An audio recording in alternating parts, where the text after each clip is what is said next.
Good afternoon, all, and welcome to Let's Talk Marketing. My guest today is always the way when you're going live. Oh, I see her. She's just coming into the studio now. I was watching the countdown going, oh no, I can't find my guest. But she has found her way in, and I'm looking forward to chatting away with Mel Murphy, who is a divorce coach. How unique is that for a business? So we're here today and we're going to chat about we're going to talk about marketing. Okay, I'm in a little bit of a fluster now looking for a guest. So I'm going to bring Mel on. Mel, welcome.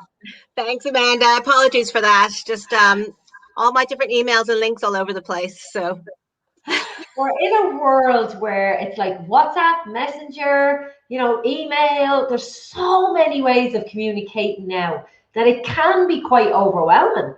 It is. Do we want to start especially for someone who didn't really use social media at all beforehand. I had one Facebook page just for my friends, and that's been the overwhelm. Is just learning all these different things. Twitter, I never used to use it at all. How to use Facebook Lives, all of that. It's all been a bit crazy for the last few months. Let's dive in here. This conversation is kicking off here about marketing. So let's reverse the questions that I usually ask. And what has been your biggest challenge, Mel, when it comes to marketing your business? I'm always saying to you, I love the fact that you're the divorce coach. It kind of says what you do on the tin, so people don't have to presume so I love that about your business. But what has been your biggest challenge when it comes to marketing? I think it's learning, I've been keeping my ideal client in mind and thinking about what's actually the best way to market to them on social media. Because I tried, I started out on Facebook, and it wasn't recently that I started really using LinkedIn. And I think that's really where my ideal client is professional women who are looking to separate or divorce. And of course, I help men who are looking to divorce as well, because in the end, they're all looking after the same children. That's the children that's the most important to me. Okay, I love the fact that you said, and people often ask me that question, how do I know which platform and it is when you know your ideal client, you'll know where they hang out. You really deep dive and spend Can the time. You hear me? We can hear you, yeah.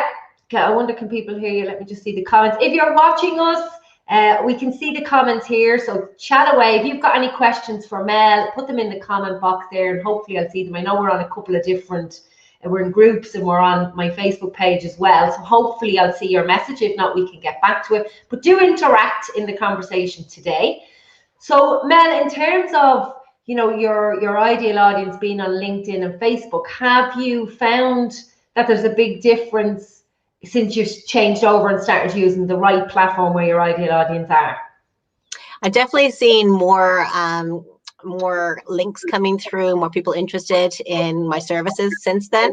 And I'm still using Twitter as well. And I had someone managing my Twitter account for me, but I've gone in and started learning how to use that a little bit better myself. And then what I also thought about recently was, originally I really was supposed to focus on business to business, right? So I'd reached out to different lawyers, I'd reached out to one family, I'd reached out to different organizations, and to different public relations people.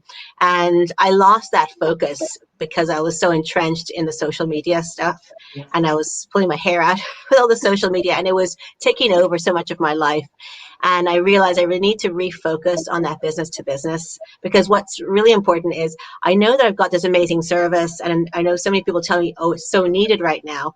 But yet I think that so many people just don't know about me. It's just that visibility. And I know everyone experiences that, right? And it's the frustration of going, I can help you, but just come to me.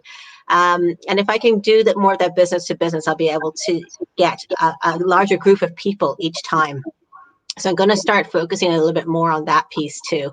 And then what I did is I also joined a lot of different support groups, separation and divorce support groups on Facebook. I try to focus on ones in Ireland in particular. There aren't too many. I set up my own. But then I also joined some around the world, because also it's for my own research, is to understand the clients and what are they looking for, what are they discussing, so I can come up with my top topics, because that's what you mentioned, Amanda. Talk to the clients and what is their issue and how are you resolving it. So like going in and also by giving, serving them and coming across and helping them under the Separation Divorce Coach in Ireland banner is kind of trying to give back as well. So I love it. I love it. Interesting. You tipped on something there that I feel is a huge issue in the business world, and that is, this is a long game. Yes. Long game. It's not a short game. You know, people think, oh, I'll show up on social media for 30 days and blah, blah, everybody's going to buy from me. It doesn't work like that. You know, we're human. If you think about the offline world, and I often come back to a guy who I hired as service, David O'Neill, Liffey Valley Financial, giving him a shout out there. And we knew we were struggling with our finances, which is something a bit like your own. It's a very personal, very personal struggle that you don't really want to admit to anybody else. And you certainly don't want to hand people over what you've done so far with your money or not done. And David gave his talk 3 times. I think it was the 4th time I met David. I went, okay, I know I'm going to, I want to work with you. But it was the 4th time. Human behavior. We've got to know, do we like them? Do we trust them? Are they the people to solve our challenges? So that doesn't happen in 30 days, 60. It doesn't happen in an instant. Exactly. And I think it's great being in this community that you have, Amanda, because you're talking to people who are maybe a bit further on in the journey than you, and they've gone through exactly the same pain points. But I think the lowest time for me, I set up my business, let's say, I think it was probably September when I really started kicking it off. And I was like, great, I'm going to offer this really cool course, all the bells and whistles, and it's amazing. I'm going to give it for a pretty good price, I thought. And I did the marketing, and I spent some money advertising it on Facebook and everything, and no one signed up. And my heart was broken. And Christmas was coming up, and I was like, okay, that's it. I'm going to give myself a few weeks off and enjoy my Christmas break and not get so upset with this. And then afterwards, I got the courage back up, and I'm like, I'm going back out there again, and you have to kind of rinse and repeat and go through that. And just, you build your resilience and your confidence each time.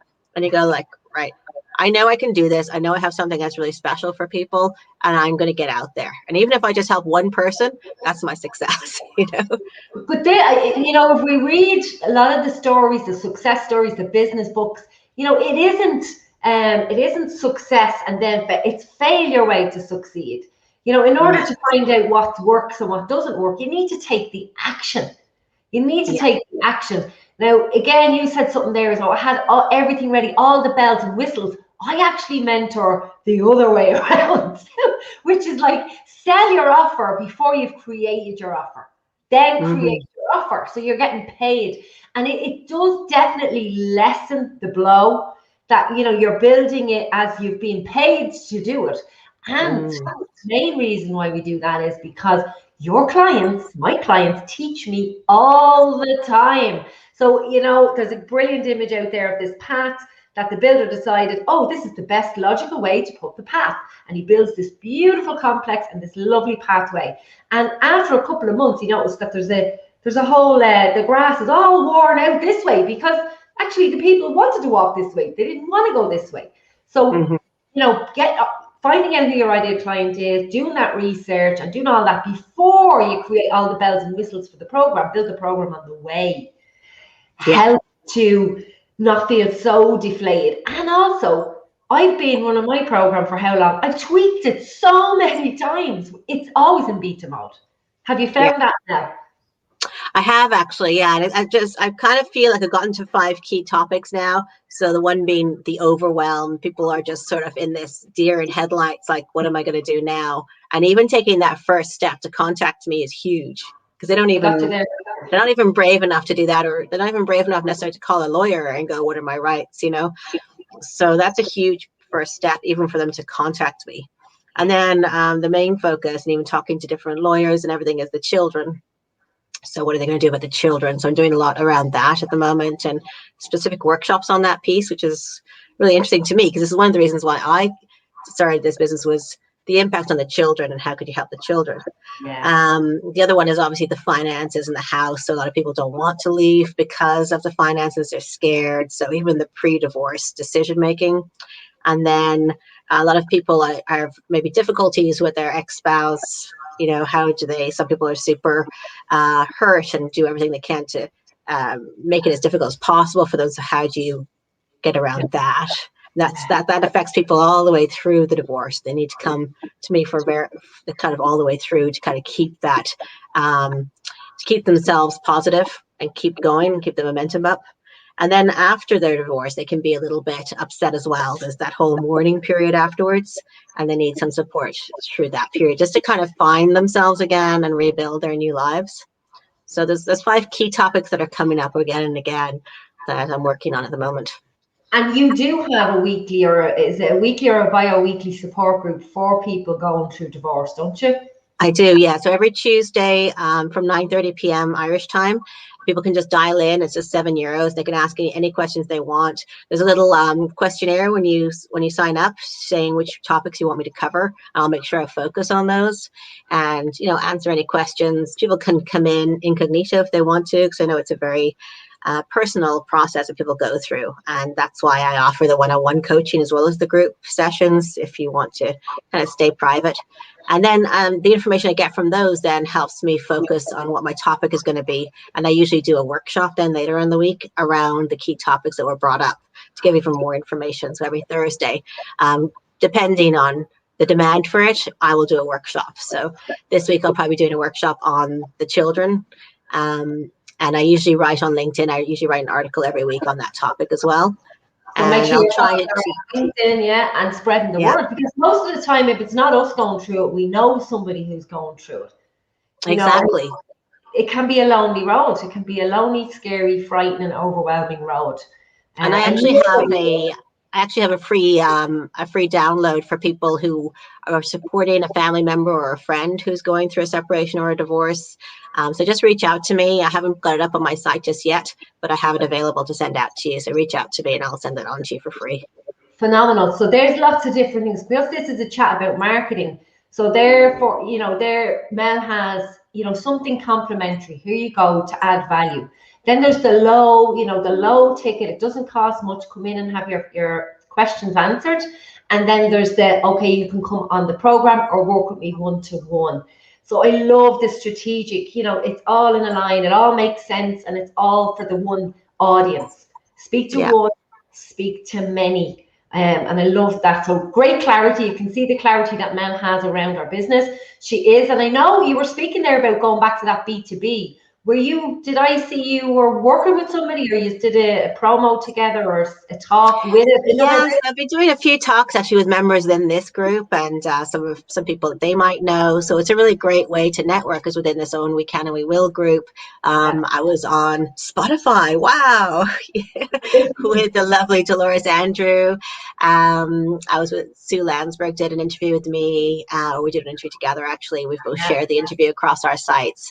And there's a lot of overlap and connectivity between what we all do together. So if we can all support each other on our various sites and sort of share the different services we have, I find that's very helpful as well. So women supporting other women. Supporting each other, collaborations, especially where there's ideal clients are, similar and they're crossing over. You're adding value to your audience by bringing in the guest, and that guest's audience are getting value from you. It's phenomenal way to grow and expand your audience and get your message out there. So I love that. So Mel, your marketing is on point. And as we said before, it is not a short game. I'm looking at a lady in particular I've been watching for about 12 months, and consistency is key. I don't need to keep saying it. Consistency in marketing is key. You won't open your business one day and close it the next because you're not in the mood. This lady has been consistent for 12 months solid, and I can see her business is now taking off because it's not about who you know, who knows you, who knows what you do, and that's where your marketing comes in. Okay, so that's where your marketing comes in. Where are you? You don't have to be doing it all. Don't get overwhelmed thinking you've got to be on Twitter and LinkedIn. And you heard Mel, when you understand the ideal client, you'll understand their methods, where they are, how they like to learn. Okay, and that needs to correspond with your values and your strengths. There's no point in doing podcasts if you're better on video. It doesn't make sense. So make sure that you're looking at the whole big picture when you're planning out your marketing. Yeah, we've done this backwards, and I love that because we've got right into the marketing. There's some golden nuggets there for people to take away. We had a little chat this morning. We were on a session this morning in my academy, and we spoke about this, and I loved what you said. You knew you wanted a business first, and then you took a while to figure out what type of business. Take us there. Take us there. So I used to work for kind of startup style businesses, you know, and it meant that you're basically doing a lot of different things at the same time. You had to kind of be your own boss and go out and figure out how to do something because no one else knew how to do it. And I loved that dynamic. It was super stressful, but it was really interesting. And I came to a time where I wasn't doing that anymore in what the work that I was doing. And I felt that I had an opportunity to develop that skill set or to expand that skill set again. And I wanted it to be, I kind of have this entrepreneurial spirit. And I knew for years that I wanted to do something. And I also wanted to have another income stream coming in as well. But I didn't know what I was passionate enough about to actually go and devote that time to it. I have 2 young children and I'm divorced myself. So you're quite busy, plus a full-time job. And this is a side passion of mine. But one, obviously, that I want to grow and expand and help as many people as possible. So it kind of dawned on me. I had been a coach on the side for many, many years. And again, that was something I've been wanting to do since my 20s. But in my 20s, I sort of felt that I was too young to be a coach. And I really wish I'd followed that passion then, because I think I would have been doing it for so much longer. But I finally started doing it about 12 years ago and on the side again, and then bringing it into the business that I was in. So I was like, how can I develop this coaching, which I really enjoy? And then I was like, oh, I could focus on the divorce process, because being my own coach through the divorce process really, really helped me. And using the NLP techniques and the different skills I'd learned really helped me through that. And I was like, I want to help other people who are going through it as well. So I decided to Google divorce coaching, and it was actually a thing. You could actually do certifications on divorce coaching. So I went and I did 3 different certifications just to kind of feel really confident. But the thing is, I probably just knew everything already, but at least I had that under my belt. So just because I hadn't done the courses for over 12 years, it was great to go back and revisit all the coaching techniques again. So yeah, I'm really excited. It was one of my bucket lists, and I have a bucket list of lots of different items to do. I try and do a couple of items every year. And it's like, what do you do in a lockdown? You know, you start your business. You're on the anyway. Yeah, there'll be many more entrepreneurs coming through. You know, we were just talking about this morning, that deep down burden desire that people have to be more, to do more, to lead themselves. I have a great post coming off the back of this morning's session. Why do people go into business? It's for many, many different reasons. Sometimes it's just because an opportunity presents itself. Other times it's, I know I could do business. What will I do? And then a passion appears. So there's many different reasons. So your top tip, we finish on this, Mel, and thank you for joining me. What would be your top tip for a new business owner starting to market their business? I think it's to get really, to not overwhelm yourself with what you're going to do. There's so many different things you can choose, and I would write them all down. And just, I think what you said, have a picture of your ideal client, like do it up and look at that person and say, where are you? How am I going to reach you most effectively? And you put yourself in that person's shoes and think, where do I go? What social media do I go on? What networking groups am I a part of? Where am I looking for that information? And try and target that first. And I think sometimes business to business is interesting too, because I say I'm reaching out to different lawyers and different legal groups so that, you know, they can be aware of my services in bulk, and they have a lot of different clients coming through them. So in that, by reaching that one person, I'm actually reaching many. So that's what I would say. Don't get overwhelmed, because I did a social marketing course. I did 2 of them to try and understand. I did a start your own business course. I tried to do too many things at once, and I think I just diluted myself too much. So just start with one thing, and once you get comfortable with that, then go on to the next one, and give yourself time. I think the foundation, it really always hones back to, if you know who that ideal client is. I mean, like, you're sick of hearing me saying this, like, you really know them. Like, really know them. Then things become easier and clearer, and you don't try and reach everyone. We try and reach everyone. We're trying to do everything and be all things to everyone. And in actual fact, that will hurt your business, not grow your business. So definitely start there, who it is that I want to work with. Because I know we're multi-talented, we're all amazing. We can help so many people do so many things. But unfortunately, that confuses us, which in turn confuses our audience. So get really focused on that. Mel, it really helped me to think this person is private. They don't want everyone they don't want to air their dirty laundry. They don't necessarily have, they're cost conscious during this period of time. So I need to offer them something that they can afford. And I need to offer them the privacy. And I totally changed my offerings based on that. And that was much more helpful. Yeah. Because, sometimes your audience will just want to have a little sneak peek first. To see, exactly. Is this a match before they'll hand out their hard-earned cash, especially going through a process like divorce, where they have to mind the pennies. They need to make sure and be sure that this is the road for them and this is the path and the journey for them. Mel, thank you so much. Thank you, Amanda, for this opportunity. And you can see there's Mel's website there underneath across the screen. She's on LinkedIn, Facebook. So what you're Mel Murphy, and you're under, what's your Facebook page? I'm under Divorce Coach IRL in Twitter. I'm under Separation and Divorce Coaching Ireland, and I'm under Separation and Divorce Coaching on YouTube as well. So you'll see my YouTube channel there. I have some really good interviews on that, and I think it's great for people to listen to that. It talks all about what is divorce coaching anyway.